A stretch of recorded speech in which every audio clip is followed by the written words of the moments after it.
अपघाती मृत्यू झालेल्या 2 ऊसतोड कामगारांच्या कुटुंबियांना प्रत्येकी 5 लाखांचे आर्थिक सहाय्य. ऊसतोड कामगारांना शासनाच्या विविध योजनांचा लाभ द्या. जिल्हाधिकारी सिद्धाराम सालीमठ, अहमदनगर. दिनांक 12.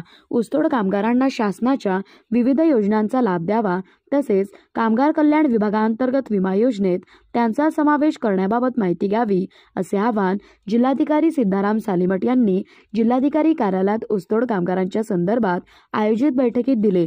अपघाती मृत्यू झालेल्या 2 ऊसतोड कामगारांच्या कुटुंबियांना प्रत्येकी 5 लाखांचे आर्थिक सहाय्य देण्यास बैठकीत मान्यता देण्यात आली.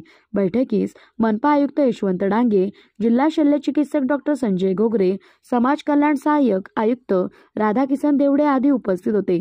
अपघाती मृत्यू झालेल्या ऊसतोड कामगार, वाहतूक कामगार आणि मुकादम यांच्या कुटुंबियांना 5 लाख रुपये अर्थसहाय्य देण्यात येते. आतापर्यंत 10 ऊसतोड कामगारांच्या कुटुंबियांना प्रत्येकी 5 लाख रुपयांची आर्थिक मदत देण्यात आली आहे.